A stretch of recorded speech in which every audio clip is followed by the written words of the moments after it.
each other when our army has the Muslim beside the Christian and they die together to defend the land. This is Islam. I mean, Islam, it's a matter of image. It's not just to say I'm a Muslim. So Al-Azhar is very important, but we have also a very small role that we have to play as citizens. We ourselves. We are the image of Islam. We are the ones who are representing Islam, not just in Egypt, but all over the world. And we have with us Major General Hesham Elhalaby. Major General Halaby, first of all, we'd like to pay our condolences on the despicable terrorist attacks that were witnessed earlier in North Sinai. General Halaby, how do you see the timing of those despicable acts? Is because it happened because the army did give severe blows to terrorist elements in North Sinai?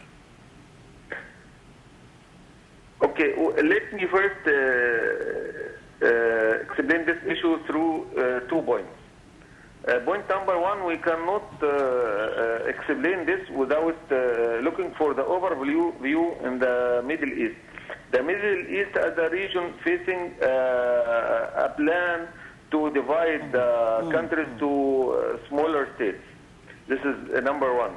Number 2, the method to divide those countries to smaller states is the 4th generation of war, which consists of 3 stages. Stage number 1, destabilize the targeting country.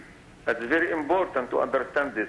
Step number 2, the destabilization will lead the targeted country to be a failed state. Then step number 3, divide the country to smaller states. We go again to step number 1 in the 4th generation of war, which destabilize the targeted country. The tools, the terrorism or terrorist groups, which we saw now, we see the foreign fingers in this. You think there are foreign fingers because it looks organized, because the tactics of this despicable operation is different this time? You are absolutely right, because it is not only the operation. We saw a lot of demonstration in many areas. And also we saw another foreign media against Egypt. And also the timing, because we know we're now approaching the final step for the map road. Right. And we also approaching the time of the economic conference. Yes. Okay, we have now a good rule in the area. You're looking for the Egyptian rule, especially in Africa and also in Europe. And this makes sense that we have foreign fingers in that operation and in the rest of the process. General Halaby, you've stated that we're a different kind of war, the 4th generation war. How far is Egypt prepared for dealing with such wars? Well, now we, in the 30 of the revolution of the 30 of June, now we started to overcome this kind of war, because this kind of war directed to all the states, not only for the armed forces, especially for the civilians.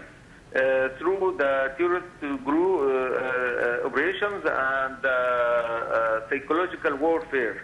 And I think we cut good steps on the right track, but we should understand that when we're fighting terrorism, it's a long time.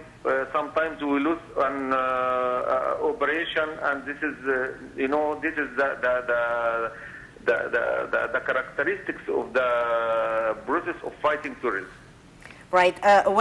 General, how far are we prepared for what is coming? I mean, it is a concerted effort that should be among the international community. We have seen the Charlie Hebdo terrorist attacks, and we've seen terrorist attacks in more than one country on the international level. So they started now to see the despicable face of terrorism as well. Isn't it high time for concerted efforts internationally to combat this phenomenon? I hope the international community and especially United Nations understand this point, because we need the efforts of the United Nations. Until now, the United Nations has not a definition for the terrorist. Okay, the United Nations responsible for keeping peace in the world. Where this rules? I hope the international community understand this and take specific procedures on the ground to help the countries in the Middle East, especially Egypt. Well, hopefully, General Hesham Elhalaby, thank you so much for talking to us, and once again, condolences on that despicable acts in North Sinai. Well, back to you, Mrs. Hanan, and we wanted to talk more also about Sinai has lots of potential